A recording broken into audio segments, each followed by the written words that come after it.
Necessito que posis molta atenció perquè anem a preparar un dictat. En aquest dictat hi sortiran paraules amb S. Amb S al mig de dues vocals. Algunes tindran el so de la S sorda i d'altres el so de la S sonora.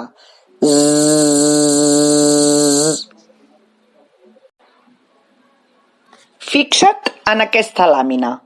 Hi surten dues imatges i dues paraules. A l'esquerra hi veiem una rosa de color rosa. Aquesta paraula, aquest rosa, pot referir-se tant al tipus de flor com al color que té. A la dreta de la imatge hi veiem una noia rossa. Té el cabell ros. És rossa. Si t'hi fixes, a rosa, la S és sonora. En canvi, a rossa, la S és sorda. Només canvia una cosa. En una ho hem escrit amb una sola S, rosa, i a l'altra ho hem escrit amb dues, rossa. Ara fixa't en aquesta altra làmina. A l'esquerra hi tenim una rosa, una casa i una espasa. A la dreta hi tenim una pissarra, una bossa i un pallasso.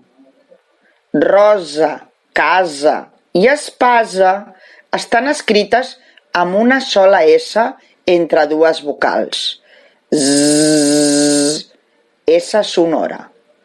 En canvi, pissarra, bossa i pallasso ho hem escrit amb dues S's entre vocals.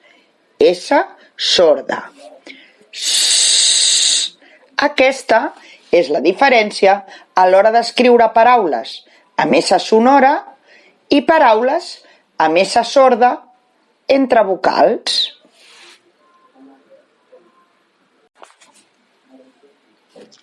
Ara, en pantalla, hi tens les 3 frases de les que constarà el dictat. Cada frase té unes paraules subratllades en les que vull que t'hi fixis molt bé i pensis per què estaran subratllades aquestes paraules. Comencem amb la primera. El Jordi té una pissarra a casa. El està subratllat perquè va en majúscula. Per què deu anar en majúscula? Ja ho has pensat? Molt bé, perquè és principi de frase. Jordi també va en majúscula, però no és principi de frase. Però va en majúscula per què? Sí, perquè és un nom propi. Pissarra. Ho hem escrit amb dues S's i amb dues R's. Dues S's perquè és sorda. Dues R's perquè sona fort. Si poséssim una S i una R, diríem pissara, pissara.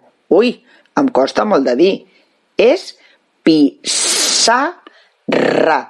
Dues S's i dues R's.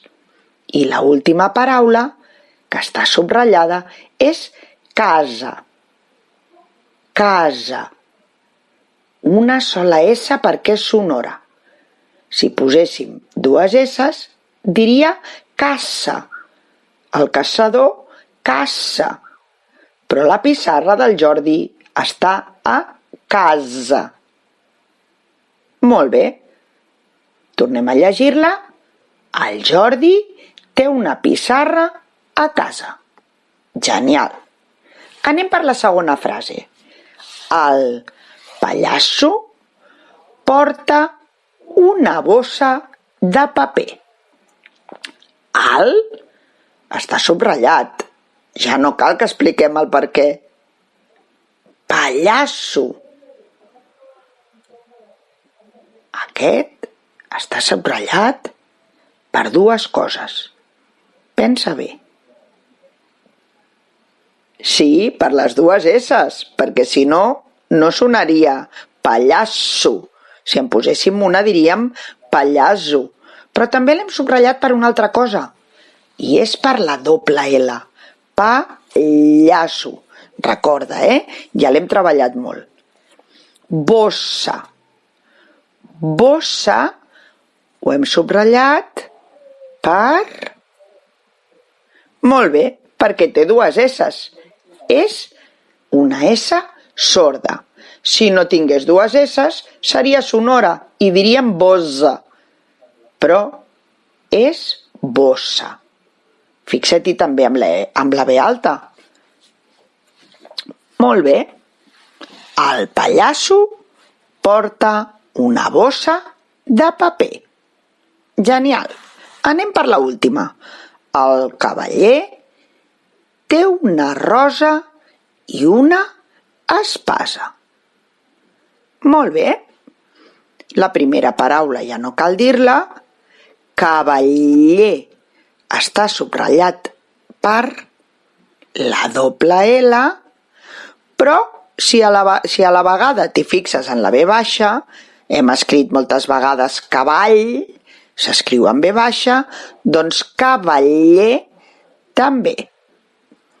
Rosa amb una sola S perquè és sonora. Rosa. I l'última paraula subratllada és espasa.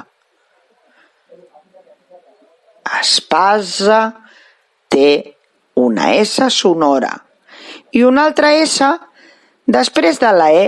Sí, una E. Quan jo parlo dic espasa, però fixa-t'hi que s'escriu espasa, amb una E. Si ho recordes, genial. Molt bé, el cavaller té una rosa i una espasa. Ja hem llegit i preparat les 3 frases. Ara et donaré uns minuts perquè tornis a llegir tu sol les frases.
Suposo que ja has tingut prou temps de llegir tranquil·lament totes les frases i estàs preparat o preparada per fer el dictat. Ara desapareixeran les frases de la pantalla i te les llegiré ben a poc perquè les puguis escriure. Un cop les haurem acabat, les tornaré a llegir perquè repassis i després te les tornaré a posar en pantalla perquè puguis fer la correcció. Sí? Tot a punt? El llapis té punta? La goma a mà? Doncs vinga, som-hi. Comencem. Llegeixo sencera la primera frase. El Jordi té una pissarra a casa. D'acord? Vinga, doncs anem a escriure-la. El Jordi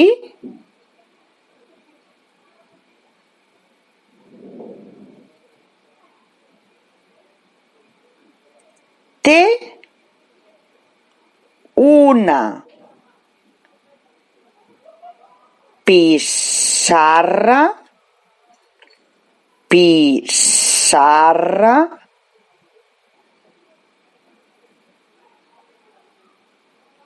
a casa, casa, punt i aparto el llapis. Molt bé, llegim la segona frase sencera. El pallasso porta una bossa de paper. Comencem a escriure. El pallasso, pallasso,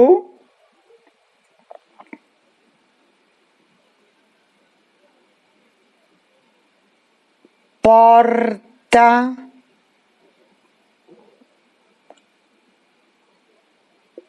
una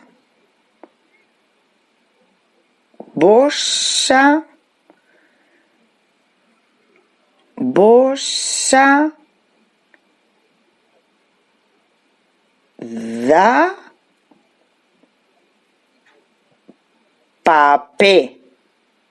de paper, punt i aparto el llapis. Anem a llegir la frase sencera. El pallasso porta una bossa de paper. Anem per la tercera. El cavaller té una rosa i una espasa. Comencem a escriure. El cavaller